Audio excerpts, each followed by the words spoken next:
శ్రీరామాయణాంతర్గతమైనటువంటి సుందరకాండ పరమ ప్రఖ్యాతి వహించినటువంటి కాండ.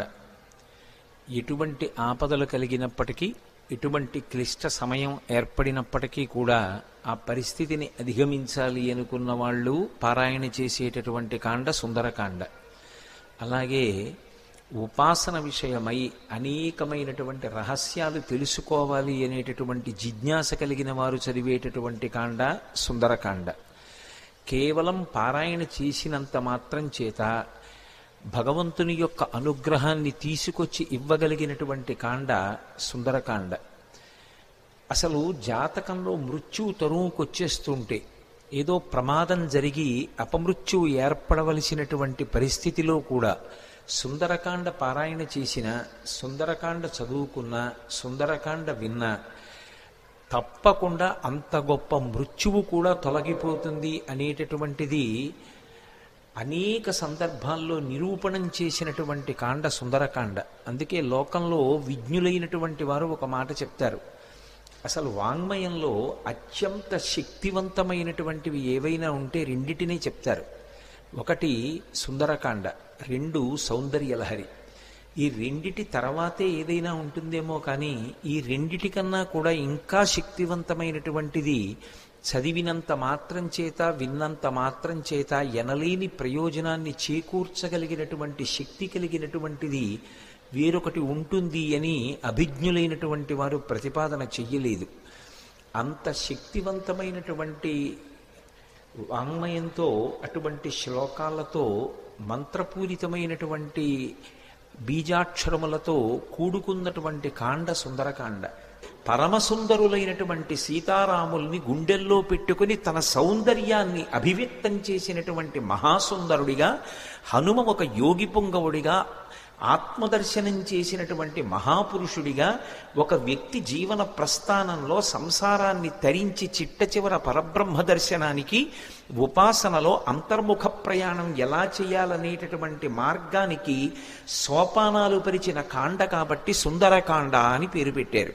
రామకథ చెప్పినా, సుందరకాండ చెప్పినా, సీతమ్మ గురించి చెప్పినా, ప్రత్యేకించి సుందరకాండ జరుగుతున్నప్పుడు హనుమ వచ్చి తీరుతారు.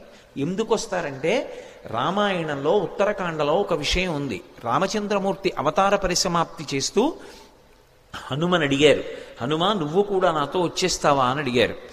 అక్కర్లేదు, మీ నామము మీ కథ ఎంతకాలం ఉంటుందో అంతకాలము నేను ఈ భూమి మీద ఉంటానన్నారు.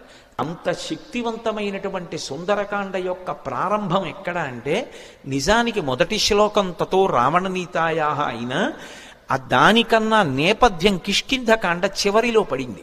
ఎందుచేత అంటే, కిష్కింధకాండ చివరికి వచ్చేటప్పటికి అందరూ శోక సముద్రంలో ఉన్నారు. ఎదురుగుండా సముద్రం, అందరి గుండెల్లో శోక సముద్రం. ఎందుచేత, ఎప్పుడో తప్పిపోయింది సీతమ్మ, జాడ తెలియదు.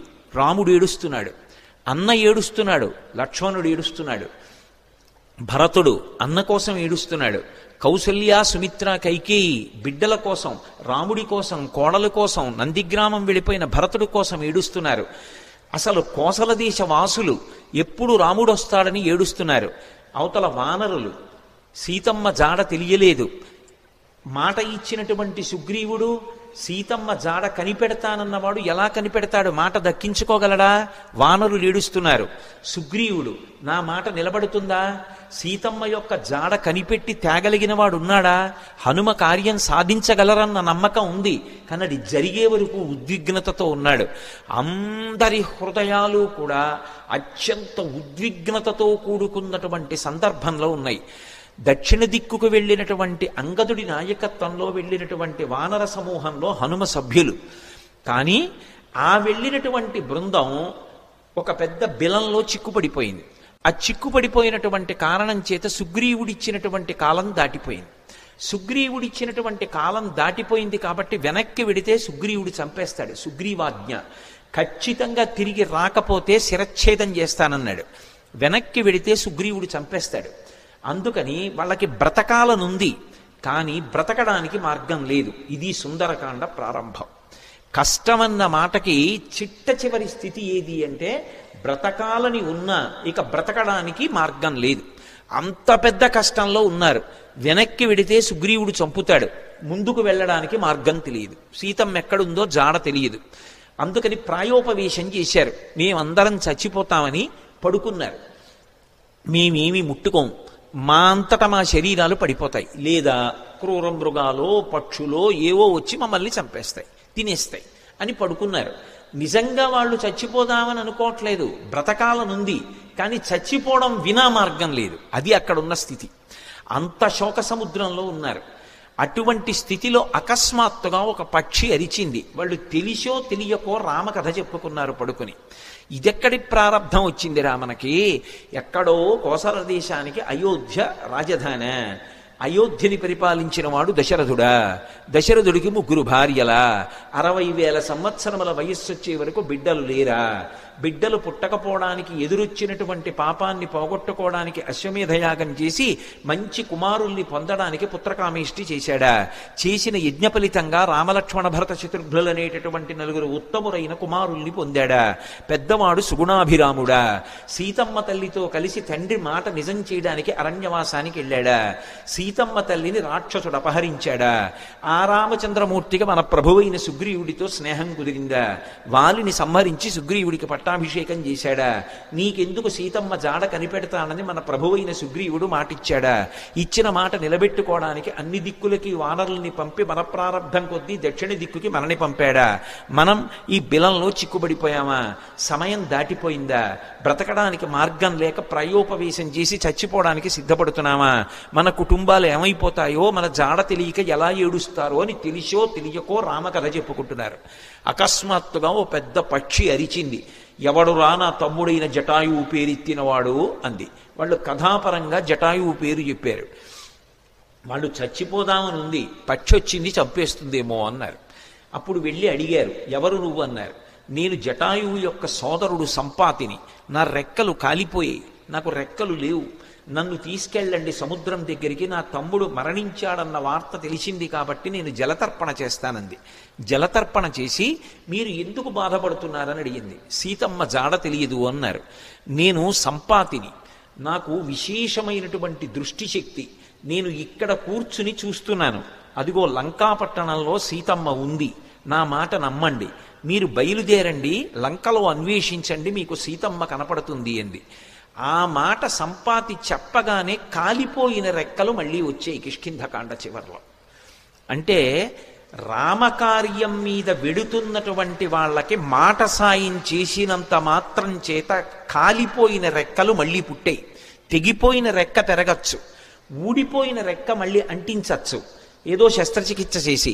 అవి కాలిపోయాయి కాబట్టి ఇక మొలవో పక్షికి.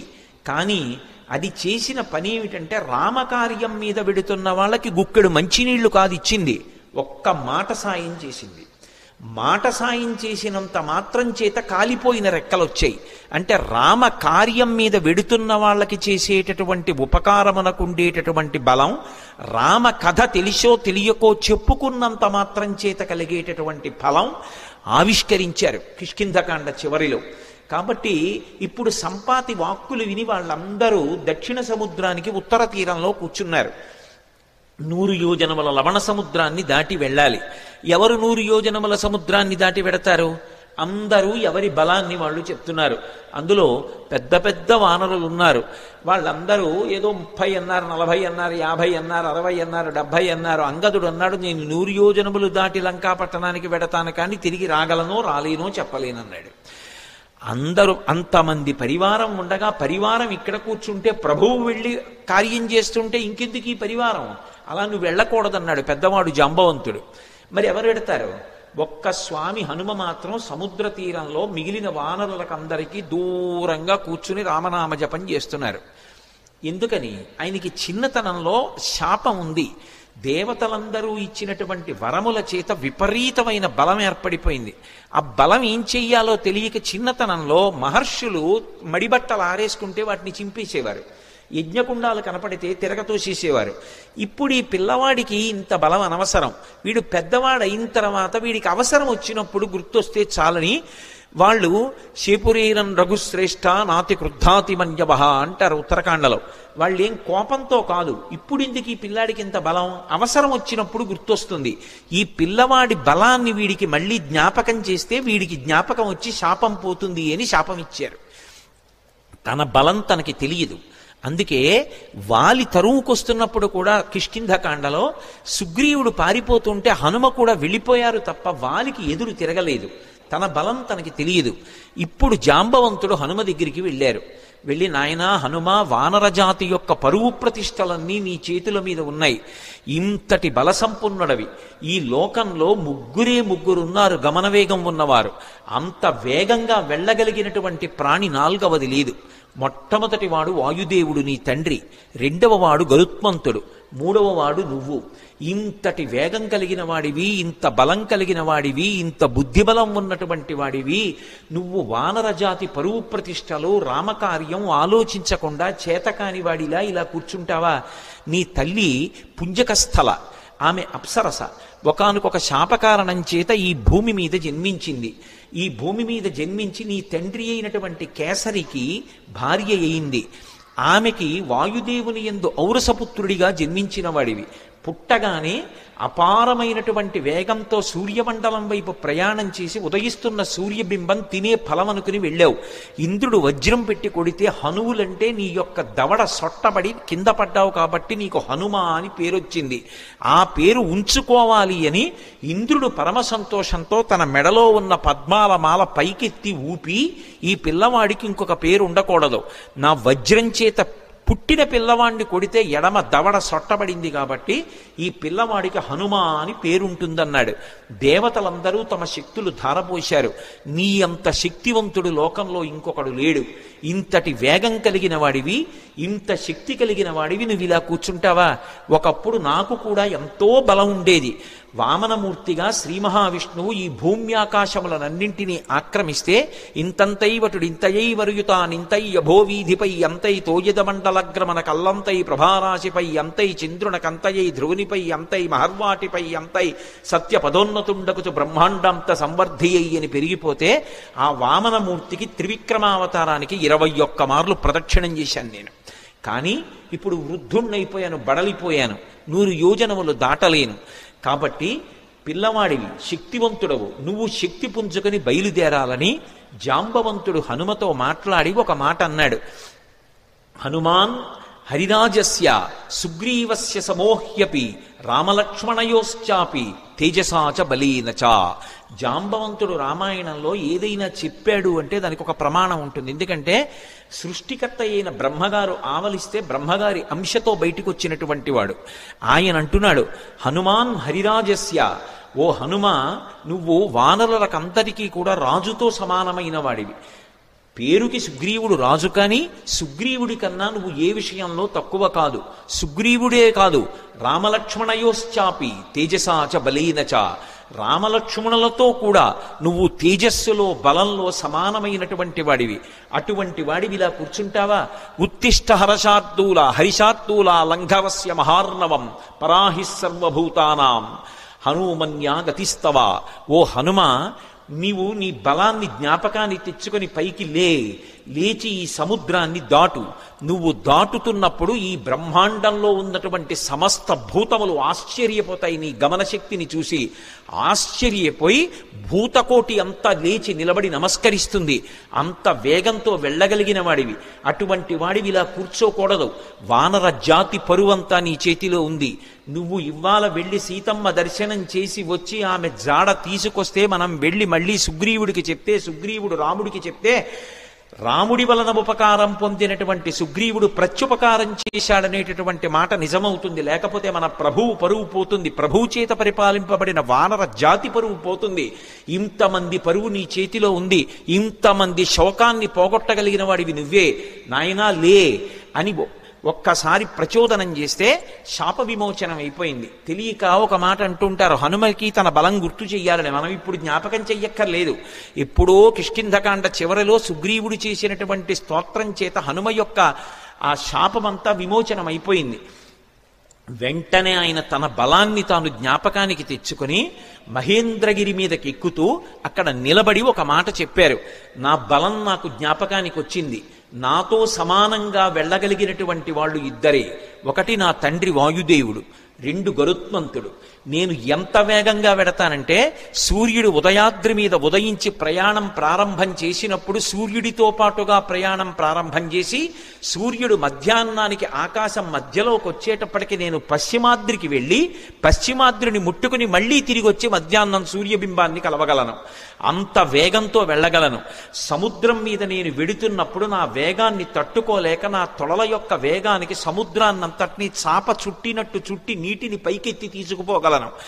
ఆకాశంలో ఉండేటటువంటి మేఘములనన్నిటినీ కూడా నా భుజముల చేత కట్టకట్టి ఈడ్చేయగలను. ఈవలి ఒడ్డున నిలబడి ఆవలి ఒడ్డుని నా చేతితో స్పృశించగలను. పర్వతములను పైకెత్తి ఆడి వాటిని చూర్ణములను చెయ్యగలను. ఈ భూమినంతటినీ చుట్టతాను. సముద్రాలన్నింటినీ కూడా కలచివేసి అవి తమ చెలియల కట్టలు దాటి ప్రవహించేలా చెయ్యగలను. అంతటి శక్తివంతుడనన్న విషయం నాకు అర్థమైంది. ఇప్పుడు నేను లంకాపట్టణానికి బయలుదేరుతున్నాను, మీరు నిశ్చింతగా ఉండండి మహేంద్రగిరి మీద నిలబడి సవేగవాన్ వేగ సమాహితాత్మ హరిప్రవీర పరవీరహంత మనస్సమాధాయ మహానుభావో జగామలంకాం మనసా మనస్వీ అని పూర్తి చేశారు మహర్షి కిష్కింధకాండ. ఆ హనుమ ఇంకా లంకాపట్టణానికి తన శరీరంతో వెళ్ళాలి. కానీ ఆయన అత్యంత ఉత్సాహంతో తన మనసుతో ఏనాడో చేరిపోయారు లంకాపట్టణానికి. శోకం అన్నది ఎక్కడుంటుందంటే మనసులో ఉంటుంది. ఆ శోకం పోవడానికి మార్గం ప్రయత్నం ఎక్కడుంటాయంటే మనసులోనే ఉంటాయి. ఆ మనసు పరిపుష్టం కావాలంటే, మళ్ళీ అటువంటి తేజస్సుని పుంజుకోవాలంటే, ఎంత కష్టాన్నైనా దాటగలగాలంటే హనుమ యొక్క అనుగ్రహంతో, సీతారాముల అనుగ్రహంతో మనసు ప్రచోదనం పొందాలంటే సుందరకాండ చదవండి అని చెప్తారు. ఇంతమంది వానరులు ఉత్తర తీరంలో నిలబడిపోతే ఒక్క హనుమ మాత్రం ఎంత ఉత్సాహంగా వెడుతున్నారంటే శత్రుపురానికి మనసుతో ఆయన చేరిపోయారు. ఇక శరీరంతో వెళ్ళాలంతే. అంత అద్భుతమైనటువంటి రీతిలో ప్రయాణం చేయడానికి ఆ మహేంద్రగిరి మీద నిలబడినటువంటి స్వామి హనుమ యొక్క స్థితిని ఆవిష్కరిస్తూ సుందరకాండ ప్రారంభం అవుతుంది. ప్రారంభం చేస్తూ మొదటి శ్లోకంలో మహర్షి అంటారు, తతో రావణనీతాయా సీతాయా శత్రుకర్షణ ఈయేష పథమన్వేష్టం చారణాచరితే పథి. చారణలు ప్రయాణం చేసేటటువంటి మార్గం ఏదుందో ఆ మార్గంలో ప్రయాణం చేసి రావణుడి చేత అపహరింపబడినటువంటి సీతమ్మ జాడ కనిపెట్టడానికి స్వామి హనుమ శత్రుకర్షణుడై సంకల్పమును చేసి ఉన్నారు. ఎవ్వరూ చెయ్యలేనటువంటి సంకల్పం. అవతల దుర్నిరీక్షుడైనటువంటి రాక్షసుడు, అపారమైనటువంటి తపస్సు చేసినవాడు, కాంచనలంకకి అధిపతి, 100 యోజనముల సముద్రాన్ని దాటి వెళ్ళాలి. ఆవలి ఒడ్డున దిగిన దగ్గర నుంచి విచ్చుకత్తులు పట్టుకుని రాక్షసులు నిలబడతారు. ఎవడి తేజస్సు చూసినంత మాత్రం చేత యమధర్మరాజు గారు కూడా కాకిలో దూరి పారిపోయాడో అంతటి మహాతేజస్ సంపన్నుడు. తన జీవితం మొత్తం మీద రామచంద్రమూర్తి చేతిలో చనిపోకముందు అతను ఓడిపోయింది ఇద్దరి చేతిలోనే. ఒకటి వాలి చేతిలో ఓడిపోయాడు, 2 కార్తవీర్యార్జునుడి చేతిలో ఓడిపోయాడు. దిక్పాలకురిని కూడా ఓడించాడు, దేవతల్ని ఓడించాడు, ఇంద్రుణ్ణి ఓడించాడు. అంతటి శక్తివంతుడు, దుర్నిరీక్షుడు, అసలు చూడ్డం కూడా సాధ్యం కాదు. అంతటి తేజస్సుతో వెలిగిపోతుంటాడు. కొన్ని కోట్ల మంది రాక్షసులు నిరంతరం పరివేష్టించి ఉండి లంకాపట్టణాన్ని కాపలా కాస్తూ ఉంటారు. అటువంటి లంకాపట్టణంలో అతను ప్రాణ సమానంగా భావించి దాచినటువంటి సీతమ్మ యొక్క జాడ కనిపెట్టాలనేటటువంటి సంకల్పం చేసుకుని బయలుదేరుతున్నారంటే అటువంటి సంకల్పం చెయ్యగలిగినటువంటి వాడు వేరొకడు ఎక్కడుంటాడు. అందుకని ఈయేష, ఎంత గొప్ప సంకల్పం చేశారు. అందుకని ఈయేష పథమన్వేష్టం చారణాచరితే పథి. చారణాచరితే పథి అంటే చారణులు అంటే దేవగాయకులు. రామాయణంలోనే అనేక చోట్ల వాళ్ళ ప్రస్తావన వస్తుంది. శంకర భగవత్పాదులు చేసినటువంటి నవరత్నమాలికా స్తోత్రంలో కూడా చారణుల గురించినటువంటి ప్రస్తావన ఉంటుంది. చారణులు ఎప్పుడు శుభవార్తలు చెప్తూ ఉంటారు. సుందరకాండ ప్రారంభమే శుభవార్తలు దేవతలకి చెప్పేటటువంటి చారణుల యొక్క ఒక్కసారి వాళ్ళ స్మరణతో ప్రారంభమవుతుంది. అంటే సుందరకాండ ఎవరు చదువుతున్నారో ఎవరు వింటున్నారో వాళ్ళు శుభవార్త వింటారు అన్నది అన్యాపదేశంగా వాల్మీకి మహర్షి జాతికి ఇస్తున్నటువంటి అభయం. ఆ చారణులు దేవగాయకులు, వాళ్ళు భూమికి దగ్గరగా తిరుగుతూ ఉంటారు. వారు భూమి మీద దిగరు, ఆకాశ మార్గంలో వెడుతూ ఉంటారు. అంటే స్వామి హనుమ సముద్రం మీద కాకుండా, సముద్రానికి తగలకుండా ఆకాశ మార్గంలో వెళ్ళడానికి నిర్ణయించుకున్నారు అన్నది భావన. ఎందుచేత అంతటి శక్తివంతుడు, అంతటి గమనవేగం కలిగిన వాడు, గరుత్మంతునితో సమానమైన వాడు కాబట్టి ఆయన వెళ్ళగలరు ఆకాశంలో. కాబట్టి తతో రావణనీతాయా సీతాయా శత్రుకర్షణ ఈయేష పథమన్వేష్టం చారణా చరితే పథి. అదే శ్లోకం సంసారమనేటటువంటి సముద్రాన్ని తరించడానికి ఎటువంటి ఉపాయములను అనుష్ఠిస్తారో అటువంటి ఉపాయములు హనుమ ద్వారా ఆవిష్కరింపబడిన కాండ కాబట్టి అదే శ్లోకాన్ని వేరొక రకంగా అన్వయం అయినప్పుడు హనుమ వలన మాత్రమే మళ్ళీ అందులో ఇంకొక విషయం ఆవిష్కరింపబడుతుంది. ఆయన చారణా చరితే పది, చారణులు వెళ్ళినటువంటి మార్గంలో వెడుతున్నారు. చరణము అన్న మాట దేనికి అన్వయం అవుతుందంటే ప్రధానంగా వేదంలో ఉండేటటువంటి మంత్రభాగాలు ఉంటాయి. వేదంలో ఉండేటటువంటి మంత్రభాగాలకి సంబంధించినటువంటి విభాగాల్ని చరణములు అని పిలుస్తారు. చారణ చరితేపథి అంటే వేదము చేత చెప్పబడినటువంటి సంప్రదాయబద్ధమైనటువంటి మార్గంలో ప్రయాణం చేసి బ్రహ్మ విద్యాస్వరూపిణి అయినటువంటి సీతమ్మ జాడ తెలుసుకోవడానికి ఒక గొప్ప ఉపాసకుడు ఉపాసన ప్రారంభం చేశాడు. అంతర్ముఖత్వాన్ని, లంక అనబడేటటువంటి ఈ శరీరం లోపలికి వెళ్ళి ఇక్కడే ఉన్నటువంటి సీతమ్మ యొక్క దర్శనానికి వెడుతున్నాడు. అలా వెడుతున్నవాడు మహాసాధకుడు, మహాపురుషుడు.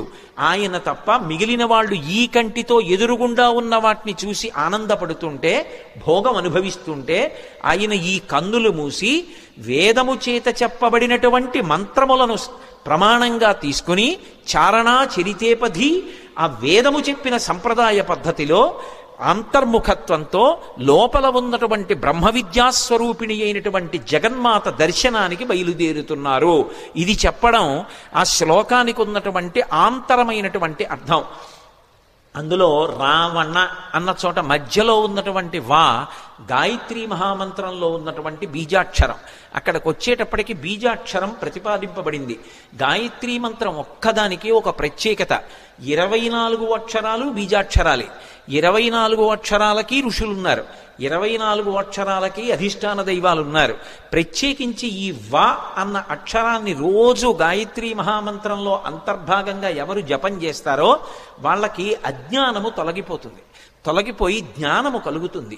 అంత గొప్పగా అజ్ఞానమును తొలగించగలిగినటువంటి ఒక యోగిస్వరూపయ్యి అటువంటి మార్గాన్ని మనకి ప్రచోదనం చేస్తూ ఉపాసనా రహస్యములను ఆవిష్కృతమయ్యేటటువంటి రీతిలో స్వామి హనుమ లంకాపట్టణానికి బయలుదేరుతున్నారన్నది ఆ శ్లోకంలో సంకేతం.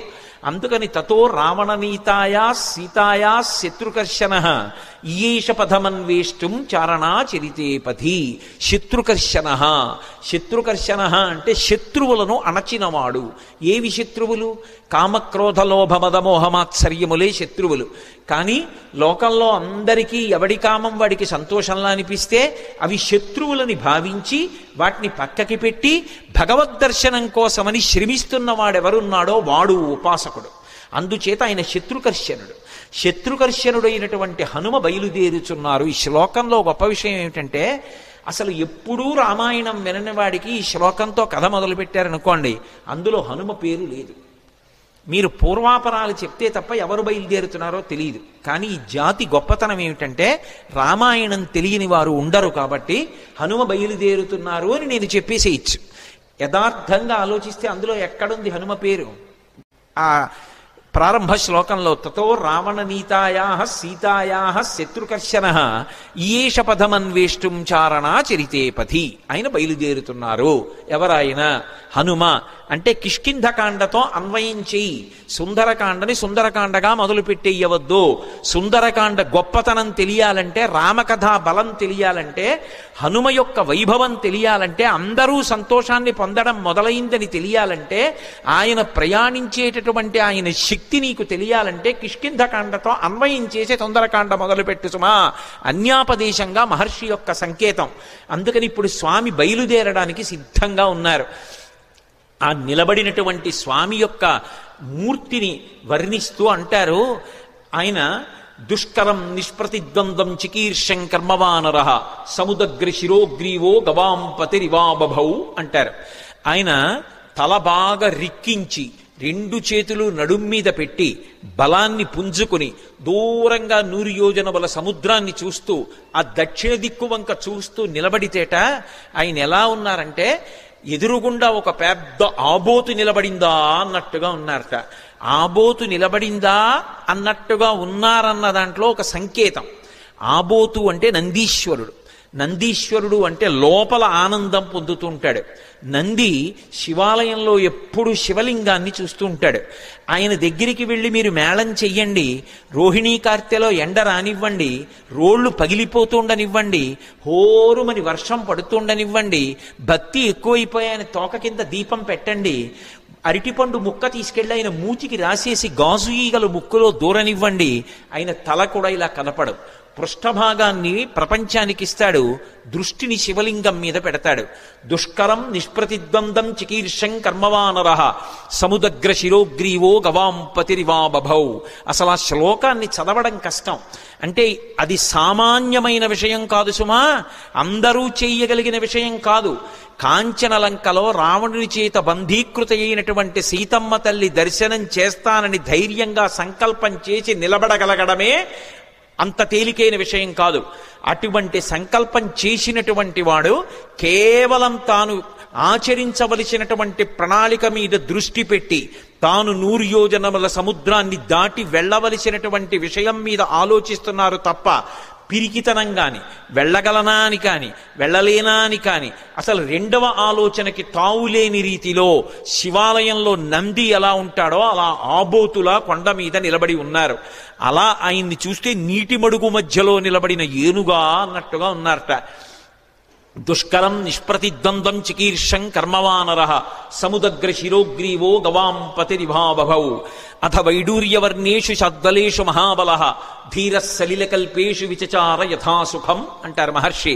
అథ వైఢూర్యవర్ణేషు షద్వలేషు మహాబల. ఆకుపచ్చని రంగులో ఉన్నటువంటి మెత్తటి పచ్చిక బయళ్ళున్నాయి అక్కడ. ఆ పచ్చిక బయళ్ల మీద స్వేచ్ఛగా ధీర పరమధైర్యంతో కూడుకున్నటువంటి వారై యథేచ్ఛగా దాని మీద కాసేపు అటు ఇటు నడిచారట. ఆయన నడుస్తున్నప్పుడు ఆయన గుండెలకి ఉరిపిడి పడి అనేకమైనటువంటి చెట్లు కూలిపోయాయి. ఆయన యొక్క పదఘట్టనల చేత వచ్చినటువంటి శబ్దాలకి భయపడి క్రూర మృగాలన్నీ కూడా భయంతో పెద్ద రవం చేస్తున్నాయి. ఆయన మాత్రం ధీరుడై పచ్చిగడ్డిలో అటు ఇటు తిరిగారు. అంటే లౌకికమైనటువంటి భోగములను త్రోసిరాజని శరీరం ఎంత క్లేశం పొందినా ఒకప్పుడు పాతాళలింగం దగ్గర కూర్చుని ధ్యానం చేస్తున్నటువంటి భగవాన్ రమణుల తొడల కింద తేళ్లు జెర్రిలు చేరి కరి చేస్తే నెత్తురు కారిపోయి మాంసం బయటికొచ్చి అట్టలు కట్టినా స్పృహలేక అన్ని భోగములను విసర్జించి కటిక చీకట్లో ముళ్ళకంపల్లో భగవద్దర్శనాన్ని అపేక్షిస్తూ ధ్యానమనందు నిలబడిపోయినటువంటి భగవాన్ రమణుల యొక్క స్థితి ఎలా ఉంటుందో అలా సమస్త భోగములను త్రోసిరాజని శరీరం ఎంత క్లేశపడినా భగవద్దర్శనాభిలాషి అయి ఆ లంకాపట్టణాన్ని చేరడానికి సీతామాత దర్శనానికి ఉద్యుక్తులవుతున్నటువంటి హనుమ యొక్క ఆ తిరుగులేనటువంటి విశ్వాసమునకు ఆయన యొక్క నిర్ణయానికి ప్రతీకగా నిలబడినటువంటి ఆ బాహ్య స్థితిని ఆవిష్కరిస్తుంది శ్లోకం. అందుకని అథ వైడూర్యవర్ణేషు శాద్వలేషు మహాబల ధీర సలిలకల్పేషు విచచార యథాసుఖం. ఆయన బయలుదేరడానికి సిద్ధపడి ఒక్కసారి దక్షిణ దిక్కు వంక చూశారు. హనుమ సంప్రదాయాన్ని నేర్పుతున్నారు, లేదా రామాయణము వేదోపబృంహణము మనం ఎలా బ్రతుకాలో నేర్పుతుంది. సూర్యాయ సూర్యభగవానుడికి నమస్కారం. వెడుతున్న కార్యం లంకాపట్టణానికి వెళ్ళి సీతమ్మను అన్వేషించాలి. శరీరంలో అవయవాలకు బలం ఉండాలి, అవతల శత్రువుల్ని మర్దించాలి, రావణుడితో మాట్లాడాలి, సీతమ్మ దర్శనం చెయ్యాలి. దీనికి ఇంద్రియములన్నిటికీ కూడా పటుత్వం ఉండాలి. సమస్త ఇంద్రియములకు పటుత్వమునివ్వగలిగినటువంటి మహేంద్రుడికి నమస్కారం. సూర్యాయ మహేంద్రాయ పవనాయ, ఈ శరీరాన్నిచ్చినటువంటి నా తండ్రి వాయుదేవుడికి నమస్కారం. స్వయంభువే అంటే బ్రహ్మగారిని ఒక అర్థం, లేదా రామచంద్రమూర్తికే నమస్కారం చేశారని ఒక అర్థం. స్వయంభువే భూతేభ్యశ్చాంజలిం కృత్వా సమస్త భూతకోటికి నమస్కరిస్తున్నాను. నేను వెడుతున్న ఈ కార్యం ఇంత గొప్ప కార్యం, దీనికి సమస్త భూతములు నాకు ఉపకరించుగాక. ఎంత వినయంతో బయలుదేరుతున్నారో చూడండి. ఎంత పెద్ద కార్యాన్నైనా ఎవడు సాధిస్తాడంటే ఎవడు వినయంతో నిలబడగలడో వాడు సాధిస్తాడు తప్ప, ఇంత పెద్ద కార్యం మీద వెడుతున్న వాడిని నేననుకున్నవాడు ఎవడున్నాడో వాడు సాధించలేడు. ఇన్ని కోట్ల మంది వానరులు చెయ్యలేని పని చెయ్యడానికి ఆయన ఒక్కడెడుతున్నాడు. కానీ మీరు చెయ్యలేని దానికి నేను ఎడుతున్నానంట లేదు. ఇంత పెద్ద కార్యానికి నేను వెడుతున్నాను కాబట్టి మీరందరూ నాకు ఉపకారం చెయ్యాలి, మీరు లేని నేను చెయ్యలేను. భూతేభ్యశ్చంజలిం కృత్వా చకార గమనేమతిం. కానీ వెడుతున్నది దక్షిణ దిక్కుకు వెడుతున్నారు. ఏదైనా శుభకార్యం ప్రారంభం చేస్తూ దక్షిణ దిక్కుకి తిరిగి నమస్కారం చెయ్యకూడదు. ఒక్క సంధ్యావందనంలో మాత్రం దిగ్దేవతా నమస్కారం చేస్తాం. చేసినప్పుడు 4 దిక్కులకి పైకి కిందకి కూడా నమస్కారం చేస్తాం. ఉత్తప్పుడు ఎప్పుడూ కూడా దక్షిణ దిక్కుకి తిరిగి నమస్కారం చేయకూడదు. అలా చేస్తే అది పితృలోకాధిపతి అయినటువంటి యమధర్మరాజు గారికి అందుతుంది. అందుకని దక్షిణ దిక్కుకి నమస్కారం చెయ్యరు. కాబట్టి దక్షిణానికి చెయ్యకూడదు. కాబట్టి సంప్రదాయంలో తేజస్సు పెరగాలి అంటే తూర్పు దిక్కుకి తిరిగి నమస్కారం చెయ్యాలి. అంజలిం ప్రాముఖ కుర్వన్ పవనాయాత్మయోనయే తతో హి వహృదే గంతుం దక్షిణో దక్షిణాం దిశం. దక్షిణ దిక్కుకు వెళ్ళడానికి తన శరీర బలాన్నంతటినీ కూడా పుంజుకుని శరీరాన్ని పెద్దదిగా పెంచే ముందు ఒక్కసారి తూర్పుకి తిరిగారు.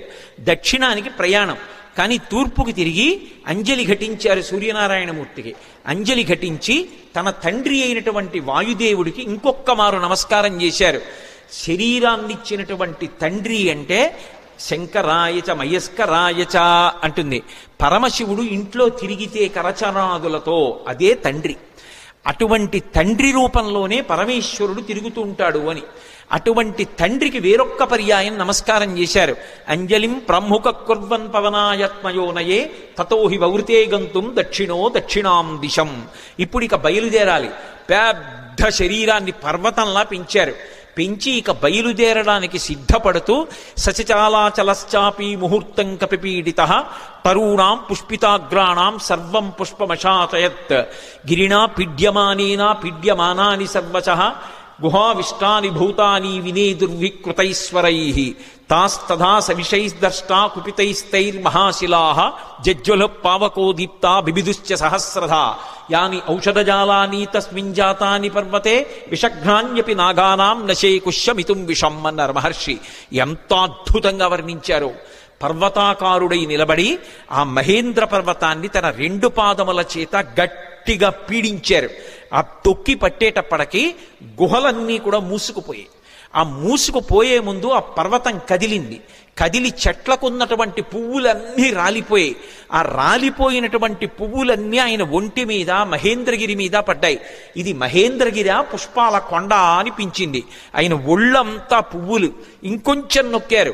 గుహావిష్టాని భూతాని వినేదుర్వికృతైశ్వరై. అందులో పెద్ద పులులు, సింహాలు, రకరకాలైన క్రూర జంతువులు ఉన్నాయి. ఆ గుహల్లో పడుకున్నాయి. ఎప్పుడైతే గుహ నొక్కుకుపోతోందో అవి బయటికి పారిపోదామని లేచి బయటికి వస్తున్నాయి. నడుందాకా బయటికి వచ్చేటప్పటికి గుహ నొక్కుకుపోయింది. సగం శరీరం లోపలుండిపోయింది, సగం శరీరం బయట ఉండిపోయింది. అప్పటి వరకు ప్రశాంతంగా ఉన్నటువంటి మహేంద్రగిరి ఒక్కసారి క్రూర మృగాల యొక్క పెద్ద పెద్ద అరుపులతో కొండంతా నిండిపోయింది. ఉత్తర క్షణం ఆశ్చర్యపోయారు. ఏమైంది ఈ కొండకి? ఈ కొండ బద్దలైపోతోందా? ఎవరైనా రాక్షసులు వచ్చి దీన్ని భేదిస్తున్నారా అని. అంత పెద్ద అరుపులతో నిండిపోయింది. ఇంకా గట్టిగా నొక్కారు. నొక్కేటప్పటికీ శాస్తదాస విషైర్దష్టాః కుపితైస్తైర్మహాశిలాః. అందులో పెద్ద పెద్ద నాగుపాములు కలుగుల్లో పడుకునున్నాయి. విషాలతో కూడుకున్నటువంటి సర్పములు, అనేకమైన సర్పములు ఉన్నాయి. ఇందాక గుహలు నొక్కుకున్నాయి. ఇప్పుడు చిన్న చిన్న కన్నాలు, కలుగులు కూడా నొక్కుకుపోతున్నాయి పర్వతం తొక్కేస్తుంటే. ఆ కలుగుల్లో ఉన్నటువంటి పావులన్నీ బయటికి బుస్ అని పైకొచ్చాయి. సగం పైకొచ్చేటప్పటికే ఆ కలుగు నొక్కుకుపోయింది. నడుం దగ్గర నుంచి లోపలకు ఉండిపోయింది, మిగిలింది పైకుండిపోయింది. వాటికి విశేషమైన ఆగ్రహం వచ్చి పడగలు విప్పాయి. ఆ పడగలు విప్పేటప్పటికి నల్లటి స్వస్తికాకారాలు కనపడుతున్నాయి. ఒక్కసారి మహేంద్రగిరి అంతా పావులన్నీ పడగలు విప్పితే స్వస్తికాకారంతో పావుల పడగలు కనపడుతుంటే విచిత్రమైనటువంటి శోభని పొందింది. ఆ పడిపోతున్నప్పుడు బంగారు శిలలు వెండి శిలలు కిందకి పడిపోతుంటే అవి ఉరుసుకున్నప్పుడు కొండంతా ఎక్కడ చూసినా బంగారు గీతలు వెండి గీతలు పచ్చగా తెల్లగా గీతలు పడిపోయింది.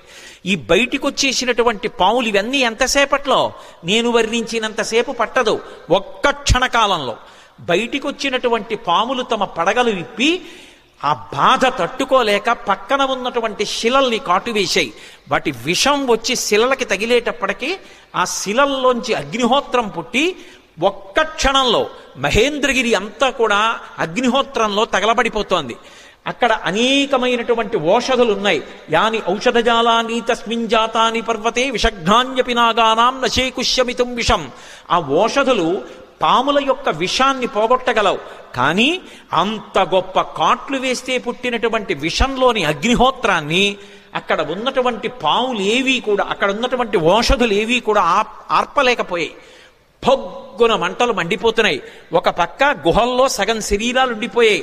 ఈ పావులు, క్రూర జంతువులు ఈ వేడి ఎక్కడ లేని అరుపులు అరుస్తున్నాయి. అలా అరుస్తున్నటువంటి సమయంలో అక్కడ విద్యాధరులు, గంధర్వులు మొదలైనటువంటి వాళ్ళు బంగారు పాత్రలు తెచ్చుకుని అందులో మద్యం పోసుకుని మంచి మంచి మాంసాలు తెచ్చుకుని తింటూ, ఎద్దుల యొక్క తోళ్లు భూమి మీద పరుచుకుని తమ కాంతలతో కలిసి కూర్చొని మాంసం తింటూ మద్యం సేవిస్తున్నారు. అకస్మాత్తుగా కొండ కదిలిపోయింది. దర్శయంతో మహావిద్యాం విద్యాధర మహర్షయ సహితాస్తస్తురాకాశే వీక్షాంచకృష్య పర్వతం. దర్శయంతో మహావిద్యాం అంటారు మహర్షి. విద్యాధరులు, గంధర్వులు తమ యొక్క మహావిద్యని ప్రదర్శించారు. ఏమిటా మహావిద్య అంటే, కొండంతా కదిలిపోయి పావులన్నీ పైకి లేచి క్రూర మృగాలు అరిచి చెట్లన్నీ అకస్మాత్తుగా పువ్వులు కురిసేసి పెద్ద పెద్ద అరుపులరిచి అగ్నిహోత్రం పుట్టేసింది. బంగారు పాత్రలు వదిలేశారు, మద్యం వదిలేశారు, ఆహారం వదిలేశారు, ఎద్దుల తోళ్లు వదిలేశారు. భార్యల్ని మాత్రం చంకలో పట్టుకుని అకస్మాత్తుగా ఆకాశంలోకి ఎగిరిపోయి ఆధారం లేకుండా వాళ్ళు ఆకాశంలో నిలబడ్డారు. నిలబడి కాలిపోతున్నటువంటి మహేంద్రగిరిని చూశారు. చూసి ఆశ్చర్యపోయి వీక్షాంచకృష్య పర్వతం, ఏమి ఈ కొండ బద్దలైపోతోందా, ఏమి ఎవరూ కనపట్టలేదు, ఏమైంది ఈ కొండకు, అసలు ఏం జరిగి అకస్మాత్తుగా మహేంద్రగిరి ఇలా అయిపోతోందని తెల్లబోయారు. వాళ్ళలా తెల్లబోతుండగా మహర్షులు, దేవగాయకులైనటువంటి చారణులు మొదలైనటువంటి దేవతల సంఘాలుగా నిలబడి చెప్పుకుంటున్నారు. ఏష పర్వత సంకాచో హనుమాన్ మారుతాత్మజ తితీర్షతి మహావేగ సముద్రం మకరాలయం. మొసళ్లతో కూడుకున్నటువంటి, రాక్షసులతో కూడుకున్నటువంటి 100 యోజనముల లవణ సముద్రాన్ని తాను దాటి వెళ్ళి వానరజాతి పరువు ప్రతిష్టలు నిలబెట్టి సీతమ్మ జాడ తెలుసుకుని రామచంద్రమూర్తికి నివేదించడానికి పర్వత శరీరుడైనటువంటి స్వామి హనుమ పరాక్రమాన్ని పుంజుకుని దీన్ని లంఘించడానికి సిద్ధపడుతున్నారు. ఆశ్చర్యం, ఎవరి కోసం ఇంత కష్టపడుతున్నారు? రామార్థం వానరార్థం చ చికీర్షం కర్మదుష్కరం సముద్రస్య పరంపారం దుష్ప్రాపం ప్రాప్తుమిచ్చతి. రాముడి కోసం, వానరుల కోసం స్వార్థత్యాగం చేసి తాను ఇంత క్లేశపడుతూ ఈ సముద్రాన్ని దాటడానికి అదిగదిగదిగో స్వామి హనుమ బయలుదేరుతున్నారని ఆ విద్యాధరులందరూ లేచి నిలబడి ఆయనకి నమస్కరించి స్తోత్రం చేస్తున్నారు. ఇక బయలుదేరడానికి సిద్ధపడ్డారు. ఒక్కసారి తన బలాన్నంతటినీ పుంజుకున్నారు. ఒంటి మీద ఉన్నటువంటి వెంట్రుకలన్నీ నిక్కపొడుచుకున్నాయి. చెవులు రిక్కించారు. కళ్ళు 2 దృష్టి నిలబెట్టి 100 యోజనముల సముద్రం వైపు చూశారు.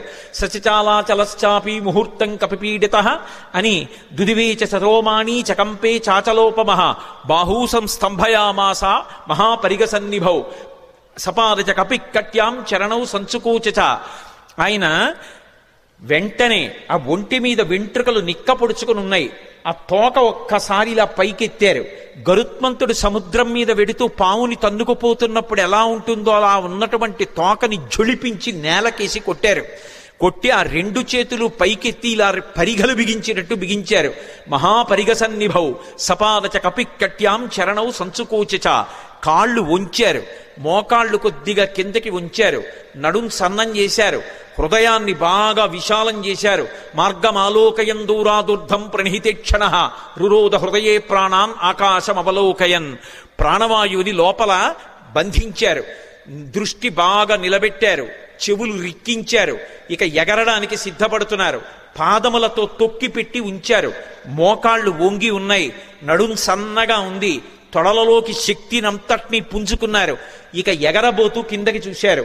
చిన్న చిన్న రూపాలతో కొన్ని లక్షల వానరములు స్వామికి నమస్కారం చేస్తూ శుభం కలగాలని, వానరజాతి పరువు నిలబడాలని స్తోత్రం చేస్తున్నాయి. వాళ్ళ వంక చూసి ప్రతిజ్ఞ చేశారు. తతో రావణనీ నేను బయలుదేరే ముందు యథా రాఘవ నిర్ముక్త శరశ్వసన విక్రమ గచ్చేతద్గమిష్యామి లంకాం రావణపాలితాం నహి ద్రక్ష్యామి ఇది లంకాయాం జనకాత్మజాం అనేన విహివేగేన గమిష్యామి సురాలయం బద్ధ్వా రాక్షస రాజేన మానయిష్యామి రావణం సర్వదా కృతకార్యోహామీష్వామి సహసీతయా అన్నారు. నేను ఇప్పుడు బయలుదేరి వెళ్ళేటప్పుడు నా శక్తితో వెళ్ళటం లేదు. రామచంద్రమూర్తి తన ఎడమ చేత్తో బంగారు కోదండాన్ని పట్టుకుని అక్షయ బాణతూణీరంలోంచి బాణాన్ని తీసి కుడి చేతితో వింటినారికి సంధించి ఆకర్ణాంతంలాగి విడిచిపెట్టబడినటువంటి రామబాణం మధ్యలో ఆగకుండా వెళ్లి లక్ష్యం మీద ఎలా పడిపోతుందో అలా రామచంద్రమూర్తి యొక్క అనుగ్రహాన్ని పొందినటువంటి నేను లంకాపట్టణం మీద వెళ్లి పడతాను. ఆ పడిన తరువాత సీతమ్మ జాడ కనిపెట్టడానికి అన్వేషిస్తాను. ఒకవేళ నాకు సీతమ్మ జాడ దొరకకపోతే 10 తలలు కలిగినటువంటి రావణాసురుణ్ణి బంధించి తీసుకొచ్చి ప్రస్రవణ పర్వత చక్రముల మీద కూర్చున్న రామచంద్రమూర్తి పాదముల దగ్గర పడేసి వాడి చేత నిజం కక్కిస్తాను. ఒకవేళ రావణుడు కూడా కనపడకపోతే అక్కడి నుంచి స్వర్గలోకానికి వెళ్లి స్వర్గలోకంలో కూడా సీతమ్మను అన్వేషిస్తాను. స్వర్గంలో కూడా సీతమ్మ కనపడకపోతే తిరిగి వచ్చి రావణ యొక్క లంకాపట్టణాన్ని పెళ్లగించి చేత్తో పట్టుకుని తీసుకొచ్చి సుగ్రీవుడి యొక్క సన్నిధానంలో నిలబెడతాను. అటువంటి బలాన్ని పుంజుకుని నేను బయలుదేరుతున్నాను, మీరు బెంగ పెట్టుకోకండి, రామకార్యాన్ని సాధిస్తాను. ఈయేషా ధృతి, ఆ పట్టుదలతో ప్రతిజ్ఞ చేసి ఇక బయలుదేరడానికి సిద్ధపడ్డారు. ఒక్కసారి ఎగిరేటప్పటికి ఊరు వేగోద్ధతా వృక్షా ముహూర్తం కపిమన్వయం ప్రస్థితా దీర్ఘమధ్వానం సబంధుమివ బాంధవాహ. ఆయన ఒక్కసారి సముద్రం మీదకి ఏటవాలుగా తెల్లవారుజాము కాలంలో ఎగిరితే కొన్ని వందల సంవత్సరముల నుంచి ఆ పర్వతం మీద పెరుగుతున్నటువంటి మహావృక్షములు కూడా కూకటి వేళ్లతో సహా పెకలింపబడి ఆయన తొడల వేగానికి ఆయనతో పాటుగా వెళ్ళి కొంత దూరం వెళ్ళిన తరువాత ఇక ఆ వేగంతో వెళ్ళలేక సముద్రంలో పడిపోయాయి. చిన్న చిన్న చెట్లు చాలా దూరం వెళ్ళాయి. ఆ వెళ్ళడం ఎలా ఉందంటే, ముఖ్యమైనటువంటి బంధువులు దూర ప్రదేశానికి ప్రయాణం చేస్తుంటే అనుగమించి కొంత దూరం వెళ్ళి వీడ్కోలు పలికి వెనక్కి వస్తున్నటువంటి బంధువుల సమూహమా అన్నట్లుందిట. మహారాజుని అనుగమించి మహారాజు వెంట వెడుతున్నటువంటి సైన్యమా అన్నట్టుగా ఉందిట. ఒక దాంట్లో నిర్బంధం, ఒక దాంట్లో ఐచ్ఛికం. బంధువులు వెళ్ళేటప్పుడు స్వచ్ఛందంగా వెడతారు, సైన్యం వెళ్ళేటప్పుడు రాజుని అనుగమించాలి, రాజాజ్ఞ. ఎలా వెడతారో అలా వెడుతున్నారు. అలా వెళ్ళి ఆ చెట్లన్నీ కూడా బరువైనటువంటి చెట్లు ముందు పడిపోయాయి, తేలికైన చెట్లు చాలా దూరం హనుమతో పాటు వెళ్ళాయి. ఇన్ని చెట్లు ఏకకాలంలో పైకి లేచిపోయి ఆయనతో పాటు వెళ్ళిపోతుంటే ఈ చెట్లకున్నటువంటి పువ్వులన్నీ కూడా పడిపోతే స్వామి శరీరం నిండా ఎక్కడ చూసినా పువ్వులు, ఆకులు, మొగ్గలు అలంకృతమైపోయాయి. అలంకృతమైపోతే ఆయన ఎలా ఉన్నారంటే, మెరుపులతో కూడుకున్నటువంటి మేఘం ఆకాశంలో ప్రయాణం చేస్తే ఎలా ఉంటుందో అలా ఉన్నారు. ఆ పువ్వులన్నీ కూడా సముద్రంలో పడ్డాయి. ఆ సముద్రంలో పడినప్పుడు ఆ సముద్రం అంతా పువ్వులతో కూడి నక్షత్రములతో కూడుకున్న ఆకాశం భూమి మీదకి వస్తే ఎలా ఉంటుందో సముద్రం అలా ఉంది. అంత వేగంతో ఆయన వెళ్ళిపోతున్నప్పుడు ఆ గాలి ఆయన యొక్క బాహుమూలములలోంచి అంటే సంకలలోంచి వెనక్కి వెడుతున్నప్పుడు విచిత్రమైనటువంటి రవం చేస్తోంది. యథేచ్ఛగా ఆకాశంలో వెళ్ళిపోతూ పిబన్నివ బభౌచాపి సౌర్మిమాలం మహార్ణవం పిపాసరివచాకాశం దదృశేష మహాకపి. ఆయన ఆ వెడుతున్నప్పుడు ఎలా ఉందంటే, ఇలా పైకి చూస్తే మిరుపుల ముద్ద వెళ్ళిపోతున్నట్టుగా ఆకాశాన్ని ఎవరో తాగేస్తున్నారా అన్నట్టుగా ఉంది. ఆయన వెడుతున్నంతసేపు ఎంత దూరం ఆయన ప్రయాణం చేస్తే అంత దూరం సముద్రం చాప చుట్టినట్టు పైకి లేచి ఆయన శరీరం అలా వెళ్ళిపోగానే ఆయనకి తగులుతోందా అన్నట్టుగా పైకి లేచి విరిగి కెరటం పడిపోతోంది. అలా సముద్రం పైకి లేచిపోయి సంక్షోభాన్ని చెందుతోంది. పెద్ద పెద్ద చెట్లు పడిపోయాయి, కెరటాలన్నీ కదిలిపోతున్నాయి, సముద్రంలో ఉండేటటువంటి ప్రాణులన్నీ క్షోభ చెందాయి. ఒక పక్క మేఘమండలాన్ని చీల్చుకుంటూ మేఘాలలోకి వెడుతూ బయటికి వస్తూ తొంగి చూస్తూ చంద్రుడు ప్రయాణిస్తున్నాడా అన్నట్టుగా వెడుతున్నారు. ఆ వెడుతున్నప్పుడు సంధ్యాయా సమవిస్పృష్టం యథాతత్ సూర్యమండలం ముఖం నాసికయా తస్యా తామ్రయా తామ్రమా బభౌ. ముందు నుంచి చూస్తే ఎర్రటి ముఖం, పగడాల ముద్దలా ఉన్నటువంటి ఎర్రటి మూతి, వెనకాల చూస్తే గైరికాది ధాతువులతో ఉన్నటువంటి పర్వతం బద్దలైతే జేగురు రంగులో ఎలా ఉంటుందో అటువంటి పృష్ఠభాగం. ఆ తోక చూస్తే ఇలా స్తంభంలా నిలబెట్టారు. ఇంద్రధ్వజానికి పూజ చేసినప్పుడు ఇంద్రధ్వజాన్ని ఎలా నిలబెడతారో అలా నిలబెట్టారు. అప్పుడప్పుడు ఆ తోకని ఉంచి విసురుతున్నారు. అది ఎలా ఉందంటే గరుత్మంతుడు సముద్రం మీద వెడుతూ ఒక పావుని నోట కరచుకుని వెడుతున్నప్పుడు అది గింజుకుంటే ఎలా ఉంటుందో ఆ తోక తిరగడం అలా ఉంది. ఒక్కొక్కసారి ఆ తోకని ఇలా ఉంచి తల మీద పెడుతున్నారు. ఆకాశంలో ఒక పెద్ద ఇంద్రధనస్సు ఏర్పడిందా అన్నట్టుగా ఉంది. ఆయన అలా వెడుతుంటే దూరం నుంచి ముందు నుంచి చూస్తే ఎలా ఉన్నారంటే పిబన్నివ భవౌచాపి సౌర్మిమాలం మహార్ణవం పిపాసు రివచాకాశం దదృశేష మహాకపి. ఆ దూరం నుంచి పర్వతస్థా వివానలవు, ఆ రెండు కళ్ళు కూడా ఎక్కడో పర్వతంలో చీకటిగా ఉన్న చోట రెండు నెగళ్ళు వేస్తే ఆ రెండు నెగళ్ళు రెండు అగ్నిహోత్రాలు రగులుతుంటే ఇక్కడి నుంచి చూస్తే ఎలా ఉంటాయో పచ్చగా ఉన్నటువంటి ఆయన కళ్ళు అలా ఉన్నాయి. అలా వెళ్ళిపోతున్నారు. ఆ వెళ్ళిపోతున్నప్పుడు అకస్మాత్తుగా సముద్ర జలాలన్నీ కూడా ఇలా చాప చుట్టినట్టు పైకి లేచి పడిపోతుంటే ఆ సముద్రంలో ఉన్నటువంటి ప్రాణులన్నీ ఒక్కసారి కనపడ్డాయి. తిమివక్రజుషాహ కూర్మాహ దృశ్యంతే వివృతాస్తథా వస్త్రాపకర్షకేణేవ శరీరాణి శరీరిణాం అంటారు మహర్షి. ఒక వ్యక్తి బట్ట కట్టుకుని పడుకుని నిద్రపోతుంటే పెద్ద గాలి అతని మీదకొస్తే బట్ట పైకి లేచిపోతే శరీరావయవములన్నీ ఎలా కనపడతాయో అలా ఎప్పుడూ సముద్రం అడుగున ఉండేటటువంటి ప్రాణులు ఎవ్వరికీ ఎప్పుడూ కనపడనివి హనుమ చేస్తున్నటువంటి గమన శక్తికి చాప చుట్టినట్టు పైకి ఇలా లేచిపోతే తరంగం కింద లోపల ఉన్నటువంటి పెద్ద పెద్ద చేపలు, చిన్న చిన్న చేపలు, ఎండ్రకాయలు, తాబేళ్లు, మొసళ్ళు అన్నీ ఒక్కసారి వెలుతురులో కనపడుతున్నాయి అనుకునేటప్పటికీ పెద్ద చప్పుడుతో ఈ కెరటం వెళ్ళి మళ్ళీ పడిపోతోంది. ఆ కెరటం మళ్ళీ పడిపోతుంటే సముద్రం అంతా కలయి తిరిగిపోతోంది. అలా కలయి తిరిగిపోతుండగా నిర్భయంగా క్రీడిస్తున్నవాడు ఎలా ఉంటాడో అలా ఆకాశ మార్గంలో గమనం చేసి వెళ్ళిపోతున్నారు. అద్భుతమైన ప్రయాణం. నిజంగా శాబ్దిక ప్రత్యక్ష ప్రసారం చేశారు వాల్మీకి మహర్షి. సుందరకాండ ప్రథమ సర్గ చదువుతుంటే మన కళ్ళ ముందు కనపడుతుంది ఆయన వెడుతున్నటువంటి తీరు. ఆ మబ్బుల్లోంచి ఏదో ఒక బంగారు ముద్ద వెళ్ళిపోతోందా అన్నట్టుగా, చంద్రబింబం మబ్బుల్లోంచి ప్రయాణం చేస్తోందా అన్నట్టుగా వెళ్ళిపోతుండగా సముద్రుడు చూశాడు. చూసి వెంటనే మైనాకుణ్ణి పిలిచి అన్నాడు, మైనాకుడు బంగారు శిఖరములతో ఉంటాడు, ఆయన యొక్క గర్భంలోనే ఉన్నాడు, సముద్ర గర్భంలో. ఆయనతో అన్నాడు, అహమిక్ష్వాకునాథేన సగరేణ వివర్ధత ఇక్ష్వాకు సచివశ్చాయం నావసీదితుమర్హతి. ఇది రామాయణం చదువుకున్నటువంటి జాతి యొక్క లక్షణాన్ని మహర్షి జ్ఞాపకం చేస్తున్నారు. నేను సముద్రుణ్ణి. ఈ భూమి మీద సముద్రాలు ఎలా ఏర్పడ్డాయో తెలుసా? ఇక్ష్వాకు వంశంలో పుట్టినటువంటి సగర చక్రవర్తి యొక్క కుమారులు 60,000 మంది సగరులు ఈ భూమిని గోతులు తవ్వితే గోతులలోకొచ్చి నిలబడినటువంటి జలములకు సాగరములని పేరొచ్చింది. మేము ఏర్పడ్డాము అంటే దానికి కారణం అదిగో ఇక్ష్వాకు వంశంలో పుట్టిన సగర చక్రవర్తి. ఇవాళ ఆ ఇక్ష్వాకు వంశంలో పుట్టినటువంటి రామచంద్రమూర్తి యొక్క భార్య జాడ తెలియక ఆపద పొందితే రాముడికి సహాయం చెయ్యాలి అని ఆయన యొక్క సచివుడైనటువంటి స్వామి హనుమ నిరాధారమైనటువంటి ఆకాశ మార్గంలో ప్రయాణం చేసి వెడుతున్నారు. మేము ఏర్పడడానికి కారణం ఇక్ష్వాకు వంశంలో పుట్టిన సగరుడు అయితే ఆ ఇక్ష్వాకు వంశంలో పుట్టిన రాముడికి కష్టం వచ్చినప్పుడు కష్టం తీర్చడానికి వెడుతున్న హనుమకి ఉపకారం చెయ్యాలి కదా. నువ్వు నాలో ఉన్నావు కదా, నా నీళ్లు తాగడానికి పనికిరావు, ఉప్పు నీరు. కానీ నీ ఎందు పర్వతములున్నాయి, ఆ పర్వతాల్లో చెట్లున్నాయి, చెట్లల్లో అనేకమైన తేనెపెట్లున్నాయి, కందమూలాలున్నాయి. ఒక వానరానికి అంతకన్నా ప్రీతికరమైనది ఏది ఉంటుంది? నువ్వు పైకి లేస్తే ఒక్కసారి ఆయన విశ్రమించి కాస్త తేనె తాగుతారు, కాసిని కందమూలాలు తింటారు, తర్వాత ప్రయాణం చేస్తారు.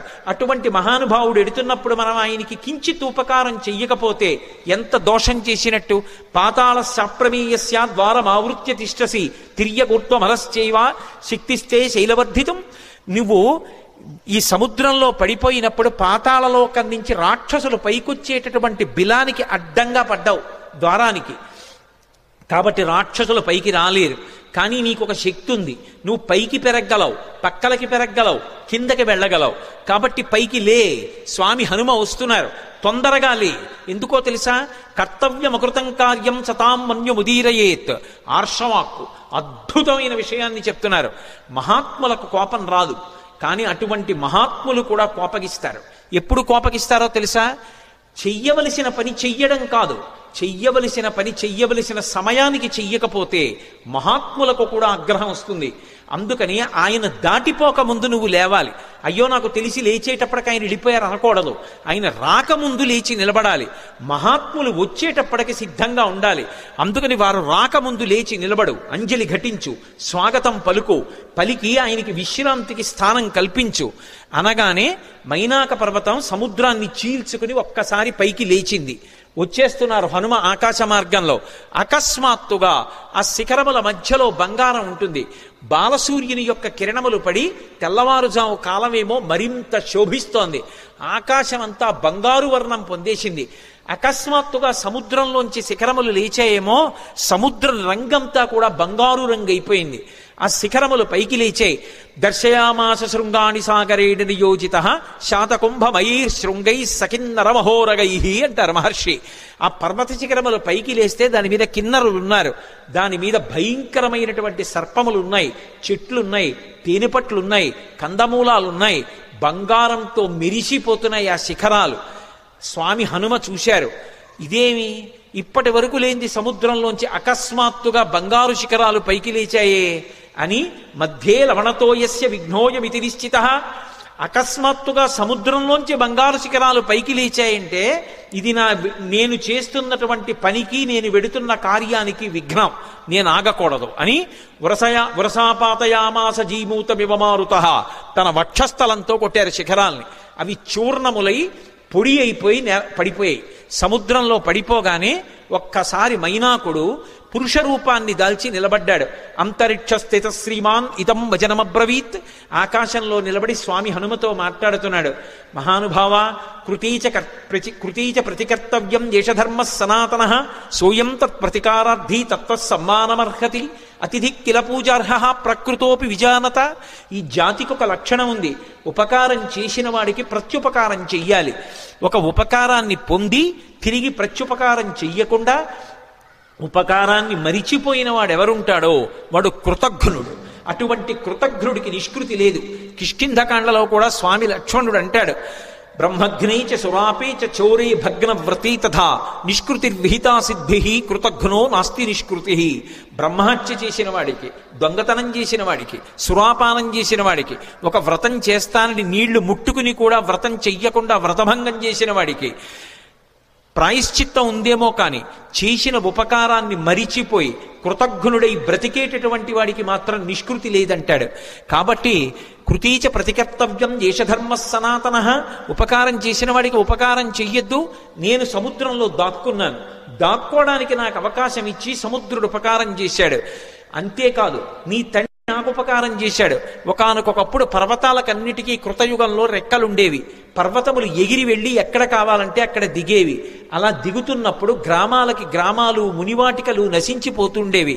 అందరూ హాహాకారాలు చేస్తే దేవేంద్రుడు తన వజ్రాయుధంతో పర్వతాలకుండేటటువంటి రెక్కలు తరిగేశాడు. అలా తరిగేస్తున్నప్పుడు నా రెక్కలు కూడా తరిగేస్తాడని నేను భయపడి భయంతో రెక్కలు ఉన్నా ఎగరలేక ఉండిపోయాను. అప్పుడు నీ తండ్రి వాయుదేవుడు చూశాడు. మిత్రత్వాన్ని పాటించి అయ్యో రెక్కలున్నా ఎగరలేకపోతున్నాడని నన్ను ఎత్తి ఇంద్రుడికి కనపడకుండా తీసుకొచ్చి సముద్రంలో పడేశాడు.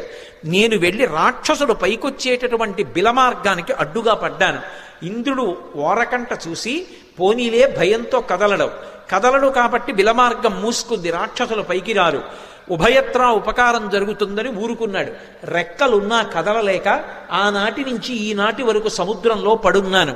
నీ తండ్రి వాయుదేవుడు నాకు ఉపకారం చేశాడు. ఆ తండ్రికి కొడుకువి నువ్వు. ఆత్మావై పుత్రనామాసి. ఆయనకి ఉపకారం చేస్తే ఎంతో, ఆయన కొడుక్కి ఉపకారం చేస్తే అంతే. అందుకని నువ్వు వెడుతున్నప్పుడు నీకు నేను ఉపకారం చెయ్యొద్దు. అతిథి కిల పూజార్హ ప్రకృతోపి విజానత. అసలు ఒక అతిథి లభించడమే చాలా కష్టం జీవితంలో. అటువంటిది మహాప్రాజ్ఞుడు, నవవ్యాకరణ పండితుడు, స్వార్థం లేనివాడు, రామచంద్రమూర్తి యందు అపారమైన భక్తి కలిగినటువంటి నీ వంటి మహాపురుషుడు అతిథిగా లభించడం అంటే నేను పొందిన అదృష్టం. నిపత్య మమశృంగేషు విశ్రమస్వ యథాసుఖం. ఒక్కసారి నా పర్వత శిఖరముల మీద దిగవయా, కాసేపు విశ్రాంతి తీసుకో, ఇంత తేనె తాగు, కాసిని కందమూలాలు తిను, కించిత్ విశ్రమించు, మళ్ళీ బయలుదేరి వెళ్ళిపో అన్నారు.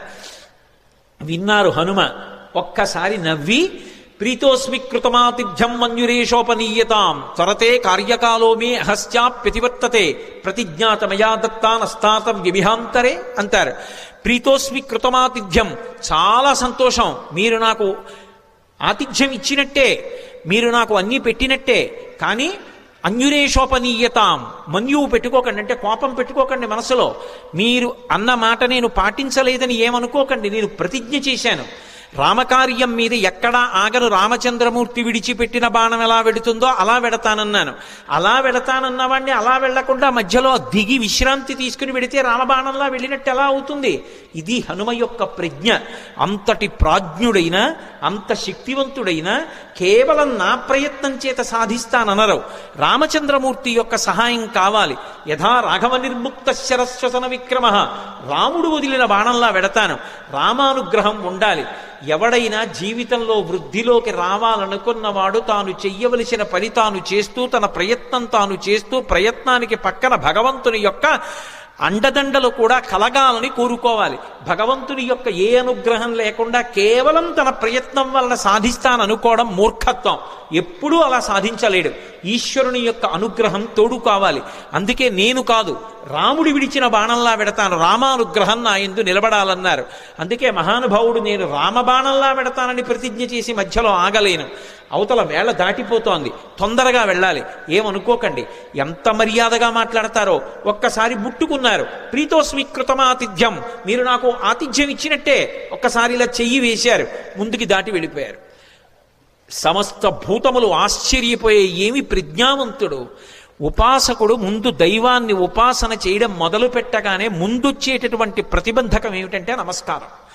వద్దు మహాప్రభో అన్నా సరే వచ్చి కాళ్ళ మీద పడిపోతారు. ఎక్కడ కనబడితే అక్కడ నమస్కారాలు చేస్తారు. ఇవన్నీ బానే ఉన్నాయి, నా అంతవాడు ఎవడుంటాడని లోకంలో అనుకున్నాడో చతికిల పడి జారిపోతాడు. కాదు కాదు, ఇవన్నీ నమస్కారాలు ఈశ్వరుడికి చెందుతాయి. నేనంతటి వాడిని నిమిత్తమాత్రం అనుకున్నవాడు ఎవరున్నాడో వాడు వృద్ధిలోకి వస్తాడు. అందుకే మైనాకుడంతటి వాడు బంగారు శిఖరములతో పైకొచ్చిన ముట్టుకుని మర్యాదగా వెళ్ళిపోయారు తప్ప అక్కడ దిగలేదు, నిలబడలేదు. ముందుకెళ్ళిపోయారు. చూశారు, మహర్షులు చూశారు, గంధర్వులు చూశారు, కిన్నెర కింపురుషులు చూశారు, సిద్ధులు చూశారు, సాధ్యులు చూశారు. గబగబా నాగమాత సొరస దగ్గరికి వెళ్ళారు. వెళ్ళి ఆవిడితో అన్నారు, అమ్మా అమ్మా ఆశ్చర్యం, అయం వాతాత్మజ శ్రీమాన్ ప్లవతే సాగరోపరి హనుమాన్ నామ తస్యత్వం ముహూర్తం విఘ్నమాచర. అమ్మా ఆశ్చర్యం చూశావా, స్వామి హనుమ సముద్రాన్ని లంఘించి వెళ్ళిపోతున్నారమ్మా. నువ్వు నాగమాతవి, సొరసవి, ఏది ఒక్కసారి రాక్షస రూపాన్ని పొంది విఘ్నాన్ని కల్పించు. ఆయన ఏ పాటి నిలదొక్కుంటారో చూద్దాం. అమ్మా వెళ్ళిపోతున్నారమ్మా, తొందరగా విఘ్నం కల్పించు అన్నారు. అడగచ్చా ఆ మాట? అంటే ఇందులో ఒక విశేషం ఉంది. అసలు ఆ పేరే ఎంత గొప్ప పేరో, సురస. 3 అక్షరాలు కాబట్టి బేసి సంఖ్య. ఆడపిల్ల పుట్టినప్పుడు పెట్టడానికి యోగ్యమైన పేరు. పైగా అది నాగుల యొక్క తల్లి, అన్నిటిని మించి దక్ష ప్రజాపతి యొక్క కూతురు. అందుకని దాక్షాయణి అన్న పేరు అన్వయం అవుతుంది. ఆవిడ సామాన్యురాలు కాదు, అంత గొప్ప తల్లి. అందుకే సురస అని పేరు పెట్టారు. ఒక రకమైనటువంటి ఓషధికి ఈ పేరుకి అన్వయం అయ్యేటటువంటి పేరుతో పిలవడం అనేటటువంటిది లోకంలో సంప్రదాయంగా ఉంది. నాగసుగంధి అని. సురస 3 అక్షరాలు. అసలు ఆ పేరు పిలవడమే ఎంత అందంగా ఉంటుందో చూడండి. మంచి రసము, సురస. సురస ఎవరు? నాగమాత ఎవరు? ఎందుకు వచ్చింది? అసలు ఆవిడ్ని ఎందుకు తీసుకొచ్చారు దేవతలు? ఆవిడ్ని ఎందుకు తీసుకొచ్చారు సిద్ధులు, సాధ్యులు, యక్షులు, గంధర్వులు, కిన్నెరుడు, కింపురుషులు? అంటే ఈ సురస ఎవరో కాదు, కశ్యప ప్రజాపతి భార్యలలో ఒకటి అయినటువంటి కద్రువ. మీరు పూర్వం మహాభారతంలో ఆదిపర్వంలో ప్రారంభం కథ అదే. వినతా కద్రువుల కథ విని ఉంటారు. కద్రువ వినతయందు అసూయ చెందింది. అసూయ చెంది వినతతో దాస్యం చేయించుకోవడమని ఇంద్రుడి యొక్క ఉచ్చైశ్రవం అనేటటువంటి తోకకి పాము చుట్టుకునేటట్టుగా చేసింది. పాములన్నీ ఆమె పిల్లలు, అందుకే ఆమె నాగమాత. రామాయణంలో నాగమాత సురస అంటారు. ఆ కద్రువ గరుత్మంతుణ్ణి పరీక్షించింది. వినతకి కుమారుడుగా గరుత్మంతుడు వచ్చాడు, అందుకే వైనతేయుడు. ఆయన తల్లి యొక్క శాపాన్ని పోగొట్టాడు, అమృతాన్ని తీసుకొచ్చాడు. పైకి వెళ్ళి యథేచ్ఛగా ఆయన్ని ఎవ్వరూ అడ్డుకోలేకపోయారు. దేవలోకానికి వెళ్ళి అమృతాన్ని తీసుకొచ్చినవాడు గరుత్మంతుడు. పుట్టగానే పైకి ఎగిరినవాడు గరుత్మంతుడు. పుట్టి అమ్మకి పేరు తెచ్చినవాడు గరుత్మంతుడు. ఆయన యొక్క తేజస్సు అప్రతిహతం. ఆయన వెడుతుంటే ఆయన యొక్క రెక్కల అల్లార్పుకి ఆ కాంతికి సమస్త లోకాలు స్తంభీభూతములైపోతాయి. అలా వెడతాడు ఆయన, అలా వెడతారు హనుమ. పుట్టగానే పైకి గిరిన వారు హనుమ. గరుత్మంతుడు ఎలా అమృత భాండానికి ఎలా వెళ్ళాడో అలా వెడుతున్నారు సీతాదర్శనానికి హనుమ. అక్కడ దేవతల్ని ఓడించాడు గరుత్మంతుడు, ఇక్కడ రాక్షసుల్ని ఓడించాలి హనుమ. గరుత్మంతుడు శ్రీ మహావిష్ణువుకి వాహనం, హనుమ విష్ణుస్వరూపమైన రామచంద్రమూర్తికి వాహనం. గరుత్మంతుడు ఒక్క విష్ణువుని వహిస్తాడు, కానీ హనుమ కిమేష భగవాన్ నంది భవే సాక్షాత్ దిహాగత ఏన శక్తోస్మి కైలాసే మయా సంచలితే పురా అన్నాడు సుందరకాండలో రావణాసురుడు ఒక చోట. సాక్షాత్ నందీశ్వరుడిలా కనపడతారు. అందుకని నందీశ్వరుడే శివుణ్ణి వహిస్తారు. గరుత్మంత స్వరూపంలా తాను కూడా శ్రీ మహావిష్ణువుని రామచంద్రమూర్తిని వహిస్తారు. అందుకని గరుత్మంతుడు వాహనం, హనుమ వాహనం. అందుకే ఇప్పటికే హనుమద్వాహనం అని లోకంలో వాహనాలు తిరుగుతున్నప్పుడు హనుమద్వాహనం మీద కూడా వెడతారు స్వామి. కాబట్టి వాహన రీత్యా ఇద్దరు అభిన్నులు. తల్లికి కీర్తి తేవడంలో అభిన్నులు, తల్లికి కలిగినటువంటి ఇబ్బందిని తొలగించడంలో అభిన్నులు. ఇక్కడ సీతమ్మ తల్లి తల్లితో సమానం. ఆ తల్లిని ఆ చెర నుంచి విడిపించాలి, అందుకు వెడుతున్నారు. ఆయన అమృతం తెచ్చాడు, ఈయన సీతమ్మ జాడ అన్న అమృతాన్ని తెచ్చి వానరుల్ని రాముణ్ణి సీతమ్మని సంతోషపెడతారు. ఆయన చేసిన కార్యం ఈయన చేసిన కార్యం ఒక్కలాంటివి. గరుత్మంతుడికి ఏ వేగం ఉందో హనుమకి ఆ వేగం ఉంది. అందుకే తరచుగా ఆయన తోకని గరుత్మంతుని నోటితో పాముతో పోలుస్తారు. పైగా ఆయన బయలుదేరేటప్పుడు కూడా అందుకే సుపర్ణ వివచాత్మానం మేనీస కపికుంజరహ అంటారు మహర్షి. తనని తాను గరుత్మంతునిగా భావించుకున్నారు, ఎందుకంటే ఇద్దరు అభిన్నులు కనుక. గరుత్మంతుణ్ణి పరీక్ష పెట్టినటువంటి కద్రువ మాత్రమే హనుమని కూడా పరీక్ష చెయ్యడానికి యోగ్యురాలు. ఆ శక్తి ఆవిడికే ఉంది. అందుకే దేవతలు నాగమాత అయినటువంటి కద్రువ దగ్గరికి వెళ్ళారు. కద్రువకి మారు పేరు సురస. ఆ కద్రువే ఒకానొకప్పుడు అదితి చేత శాపం పొందింది. శాపం పొంది రోహిణీదేవిగా వచ్చింది. ఆ రోహిణీదేవిగా వచ్చినప్పుడు మళ్ళీ బలరాముడికి తల్లయింది. బలరాముడు ఎవరు? శేషుడు, పాము. అందుకే ఎక్కడున్నా పాములకు తల్లిగానే ఉంటుంది. బలమమిగుల కలగ బలభద్రుడనిలో ఒక రమణుడగుట చేసి రాముడనియో సతికి పుట్టె గర్భ సంకర్షణంబున సంకర్షణుండనడి ఘనుడు సుతుడు అంటారు పోతన గారు భాగవతంలో. శేషుడికి తల్లిగా రోహిణీదేవిగా నందవ్రజంలో ఒకనాడు కృష్ణ భగవానుడి యొక్క అన్నగారికి తల్లి అయింది. ఆ రోహిణీదేవియే కద్రువ. ఆ కద్రువయే సురస. సురస అన్న పేరుతో రాక్షసీ రూపాన్ని పొందింది. అందుకని మాతృస్థానీయ, అమ్మతో సమానురాలు.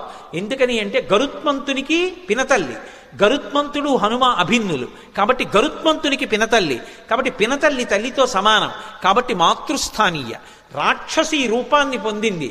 పక్కనున్నటువంటి వినతని బాధపెట్టింది, వైనితేయుల్ని బాధపెట్టింది, తన పిల్లల్ని మొయ్యమంది పాముల్ని గరుత్మంతుణ్ణి. అలా గరుత్మంతుణ్ణి ఎలా శోధించిందో అలా ఇక్కడ హనుమని శోధించాలి.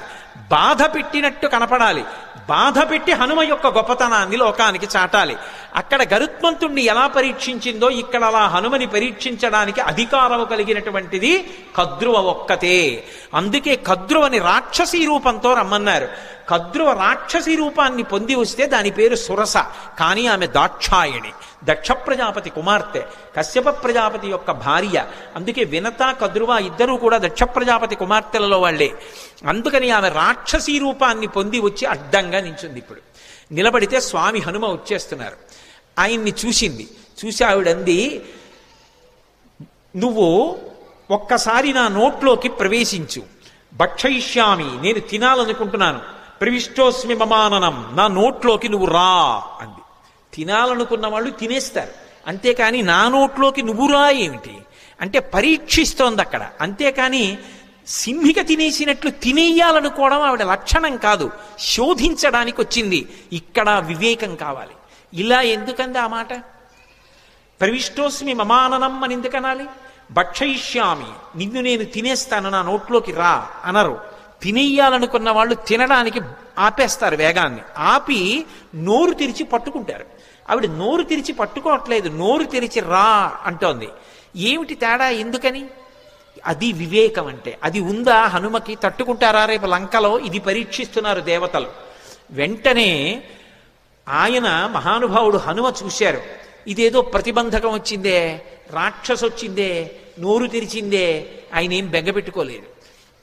వెంటనే ప్రహృష్టవదన శ్రీమాన్ ఇదం వచనమబ్రవీత్. ఆయన ముఖంలో సంతోషం అలాగే ఉంది. ఉపాసన చేసేవాడు దైవాన్ని చేరాలనుకునేవాడికి అనేకమైన కష్టాలు వస్తాయి. ఒక్కొక్కసారి సన్మానాలు వస్తాయి, ఒక్కొక్కసారి పెద్దవాళ్లతో పరిచయాలు వస్తాయి, ఒక్కొక్కసారి ఎంతటి వాళ్ళు నమస్కారం చేస్తారు, ఒక్కొక్కసారి ఎవడో రాళ్లు విసురుతాడు. ఆ రాళ్లు విసిరాడిని బెంగపెట్టుకోకూడదు, పువ్వులు జల్లారని పొంగిపోకూడదు. రెండిటికీ తట్టుకోవాలి. సురస వచ్చి ఎదురుగుండా నిలబడింది రాక్షసీ రూపంలో. ఆయన బెంగపెట్టుకోలేదు. బెంగపెట్టుకోలేదని చెప్పడానికి మహర్షి అద్భుత ప్రయోగం చేస్తారు. ప్రహృష్టవదన శ్రీమాన్ ఇదం వచనమబ్రవీత్. పరమ సంతోషంతో ఆవిడ వంక చూశారు. చూసి రామకథ చెప్తారు. హనుమ సుందరకాండలో 1కి 10 మాటలు రామకథ చెప్తారు. అందుకు వింటారు సుందరకాండ.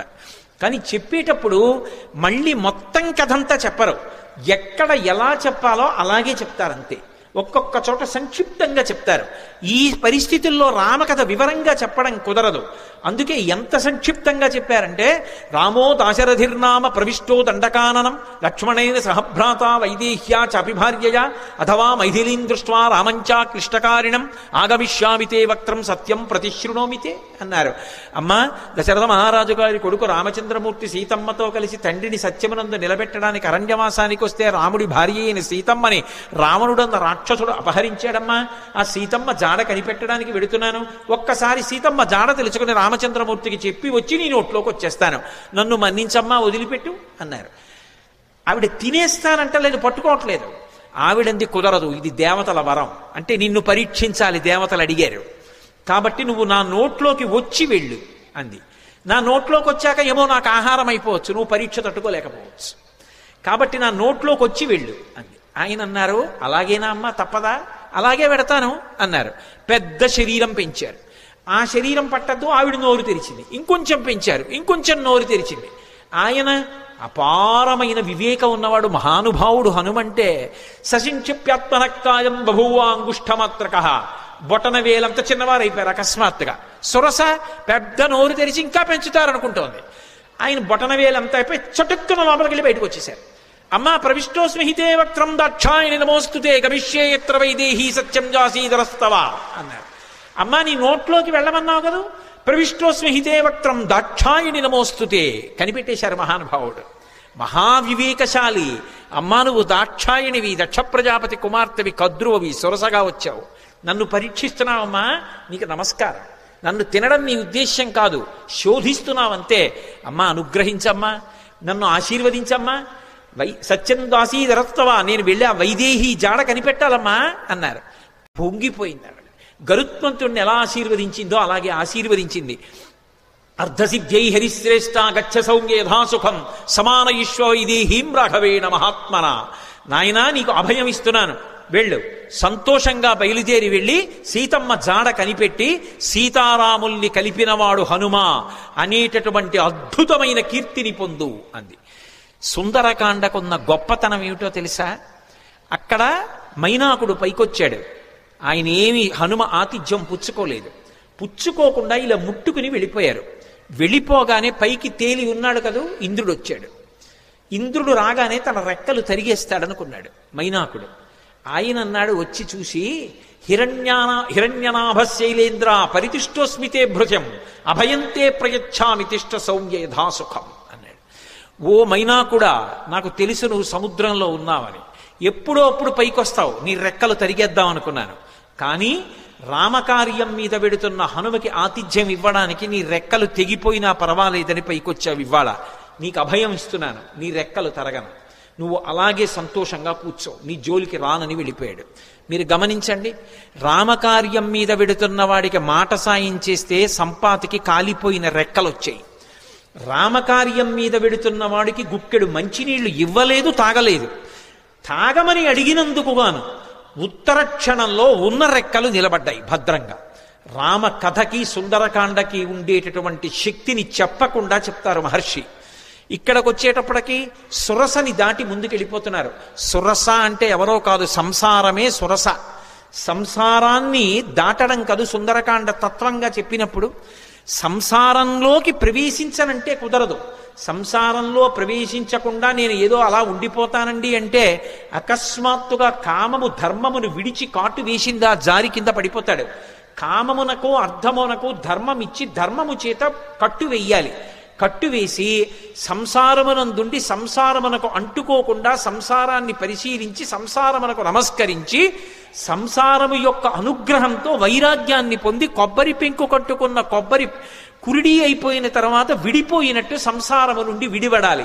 అలా విడివడేటటువంటి ప్రజ్ఞ ఏది ఉందో అది సంసారములోకి వెళ్ళి పైకి రావడం, ఆ ప్రజ్ఞని ఆవిష్కరించడం, సురస నోట్లోకి వెళ్ళి పైకి రావడం.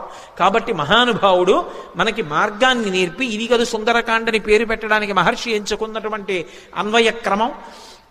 లోపలికి వెళ్ళి పైకొచ్చారు, సురస ఆశీర్వచనం పొందారు, మరికొంచెం ముందుకెళ్ళారు. వెళ్ళేటప్పటికీ అకస్మాత్తుగా ఆయన యొక్క గమనం కుంటుపడిపోయింది. ముందుకు వెళ్ళలేకపోతున్నాను, నన్ను ఏదో మహాభూతం ఆపేసింది, నా గమనం కుంటుపడిపోయింది, నా శక్తి క్షీణించిపోయింది, ఎందువలన అని చూశారు. చూసేటప్పటికీ వక్త్రం ప్రసారయామాస పాతాళాంతర సన్నిభౌ, ఒక పెద్ద ప్రాణి ఒకటి నీళ్లల్లో పడుకుని ఉంది. అది దానికి ఒక లక్షణం ఉంది. ప్లవమానంతు తం దృష్ట్వా సింహికా నామరక్షసి మనసా చింతయామాస ప్రవృద్ధా కామరూపిణి. ఇది మీరు జాగ్రత్తగా గమనించాలి. కిష్కింధకాండలో దక్షిణ దిక్కు కెడుతున్నప్పుడు వానరులందరినీ పిలిచాడు సుగ్రీవుడు. ఆయన్ని వాలి వెంట తరిమినప్పుడు భూమండలం అంతా తిరిగాడు. అందుకని ఆయనకి తెలుసు ఎక్కడే ఉందో. అన్ని దిక్కులకి వెళ్ళిన వాళ్ళకి చెప్పాడు. తూర్పు దిక్కు కెడితే ఏముంటుందో చెప్పాడు, ఉత్తరాన్ని చెప్పాడు, పశ్చిమం చెప్పాడు, దక్షిణం చెప్తూ మిగిలిన దిక్కులలో సముద్ర గర్భంలో రాక్షసులు ఉంటారు పురుషస్వరూపంతో. దక్షిణ దిక్కున ఉండేటటువంటి సముద్రంలో రాక్షసి ఉంటుంది, స్త్రీ. ఆమె పేరు అంగారిక అని చెప్పాడు. అంగారిక అన్న మాటకు అర్థం ఏమిటో తెలుసా? అంగములను శోషింపచేయగలిగినటువంటి విద్యుత్ సంబంధమైనటువంటి అగ్నిస్వరూపం. అందుకే సింహస్వరూపంగా ఉంటుంది. సింహిక స్త్రీవాచకం. అది పడుకునుంది, దానికి ఒక శక్తి ఉంది.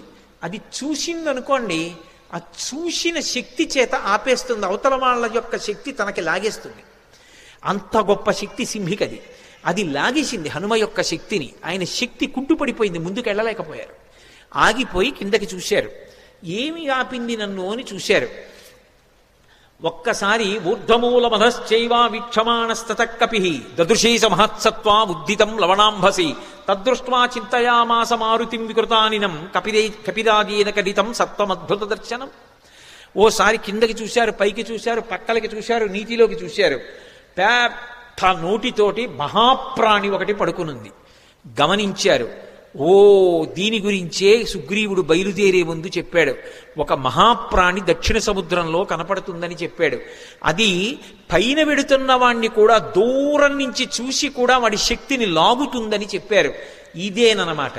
దీన్ని ఉపేక్షించకూడదు. ఇది చంపే లక్షణం ఉన్నది. సురస చంపదు, ప్రవేశించి బయటికి వెళ్ళచ్చు, అనుగ్రహించడానికి వస్తుంది. సంసారం చంపేయడానికి రాదు.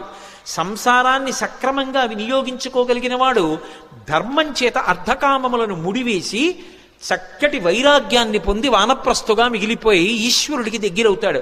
సంసారాన్ని ఉపయోగించుకోలేని వాడు సంసారం పెట్టిన పరీక్షకి లొంగలేక ఇది నేననుకుని బరువు పెంచుకుని సంసారమునందు మగ్నుడైపోతాడు. తట్టుకోగలిగిన వాడు సంసారంలోకి వెళ్ళి కామాన్ని అర్థాన్ని ధర్మంతో ముడిసి తరిస్తాడు. అందుకని అది పరీక్షిస్తుంది, అది అనుగ్రహిస్తుంది. అందుకు నమస్కరించారు. సింహిక అనుగ్రహించదు, చంపేస్తుంది. అందుకని దీన్ని విడిచిపెట్టకూడదనుకున్నారు. వక్త్రం ప్రసారయామాస పాతాళాంతర సన్నిభం సంక్షిప్య ముహురాత్మానం నిష్పపాత మహాబల. ఒక్కసారి శరీరం పెంచారు. మళ్ళీ సురస పెంచినట్టే సింహిక కూడా పెద్ద నోరు తెరిచింది. చూశారు. ఒక్కసారి మళ్ళీ చిన్న రూపాన్ని పొంది లోపలికి వెళ్ళిపోయారు. సమస్త భూతములు భయపడ్డాయి, అమ్మోది మింగేస్తుందని.